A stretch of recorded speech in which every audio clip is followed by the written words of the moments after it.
Hey, what's going on YouTube? Thank you for coming back to another episode of Scattered Brains. See, my name is Travis, and I'm here to do a review for Married at First Sight Season 7, Episode 15. I am downstairs in the dining room for reasons that I'll tell you about later. I'm going to do my best not to say that infamous word that some people get offended when I use it. So I'm gonna try my best not to use that word or any synonyms for that word. Don't want to offend anyone with tonight's review. Let's just start with Babel. Pillsbury Doughboy decided that he was gonna make Browse some cinnamon rolls. Because apparently that's her favorite. So the couples are still on their mini moons.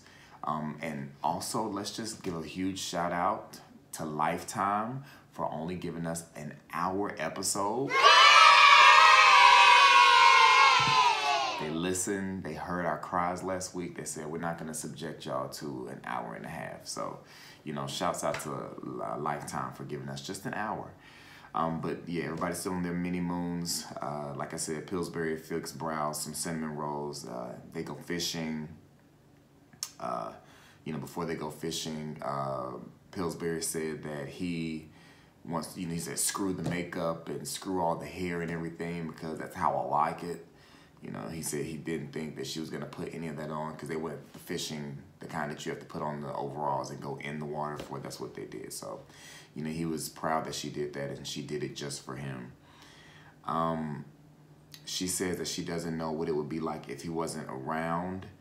But Browse still has not told him that she loves him. I think it's obvious that Browse has deep feelings for him, but she's just not to the point where she wants to actually tell him what those deep feelings are. Pillsbury says that he would do anything for her, that he loves her like a fat kid loves cake. He loves her like his mom and them, but he's lying. I think Pillsbury needs to stop lying to us, saying that he loves her, because there's no way that Pillsbury can say that he loves her as much as he does, and he hasn't just done something like this. Because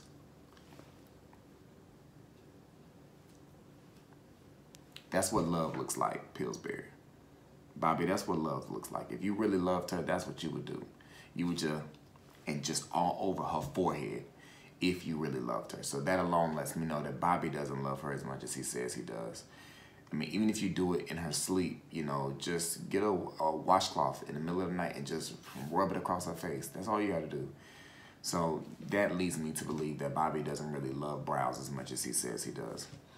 But, yeah, he needs to love her enough to tell her that enough is enough on the Browse. But, hey, whatever. If he likes it, I don't. Moving on to Denver. They're in San Antonio, Texas. I didn't write down where Browse and Pillsbury were. But,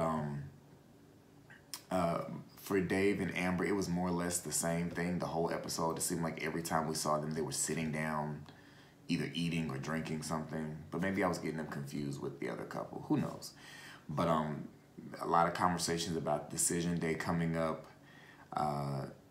She says she doesn't view this as, she says that he says he doesn't view this as a real marriage, and that she looks at it that for him, he's just trying to make it to decision day, and then from there, he'll maybe view it as a real marriage. The whole episode, Amber is just being very insecure, as she always has been, how she always is, and she's wanting reassurance from him that he has deep feelings for her the way that apparently she has for him. And Dave is over it the entire episode. He's tired of telling her the same thing over and over again, tired of expressing how much he feels for her.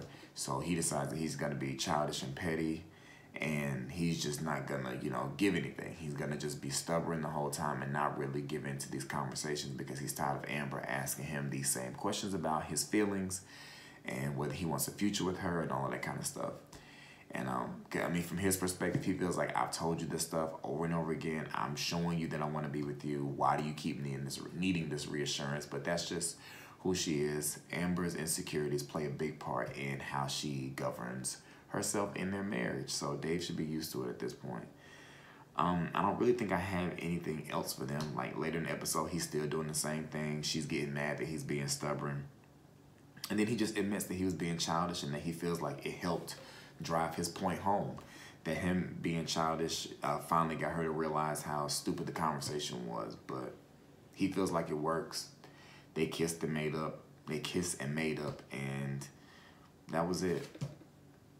I'm still not going to use the word as much as I want to. I'm still not going to say it because I don't want to offend nobody.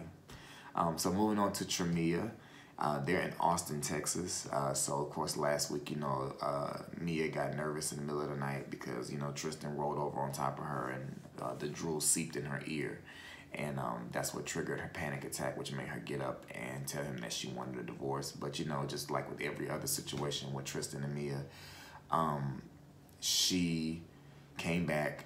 They worked it out. Wasn't that big of a deal. These two have this codependency thing that's just getting... They have a codependency thing, and it works for them. So they talk about it. Side note, I didn't like the devil music that Lifetime was playing during that little thing, talking about the devil's in you. The devil, the whole time the music was playing, I was just like, no.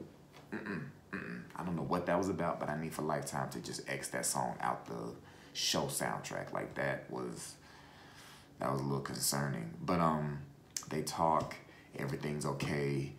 She snuggles up into his body and does that sneaky smile, that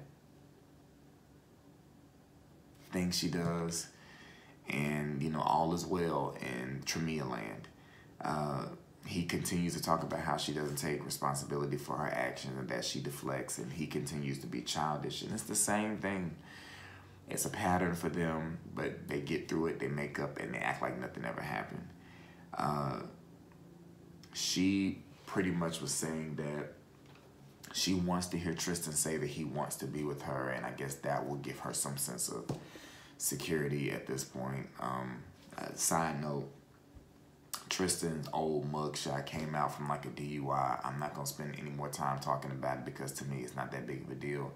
And it doesn't really, apply to this. He should be a little more understanding about, what it's like to have legal issues, I guess you can say. But, I mean, if the mugshot had to come out when Mia was arrested on the show, we probably would have a longer conversation about it. But since it didn't, we're not going to. Later in the episode, they go on a picnic. They talk about how they can how they can try to make the most out of the last week despite everything that's going on. Then they have some inappropriate conversations about how, like asking each other, have you ever laughed so hard that you peed or pooped? And they say yes. And then he talked about he didn't want no chocolate. And I was just like, yeah, that's enough for me. So not much went on in this episode. It was more so, the couple was just talking about the fact that decision day was coming up. And, trying to figure out what they're going to do for Decision Day. Thank God next week we get Decision Day. I don't feel like we'll get the whole Decision Day. They'll probably leave us on a cliffhanger next week. But at least we know that Decision Day is literally next week. Because, they have the new show starting on the 21st. So they may end up wrapping it up next week. They may. Maybe we'll get lucky and they'll wrap it up for us right at 16 episodes for this season. So that's really all I have for Season 7, Episode 15 of Married at First Sight. Thank you all for watching. Make sure you rate, comment, and subscribe. And hopefully this review wasn't boring. Talk to y'all later. Peace.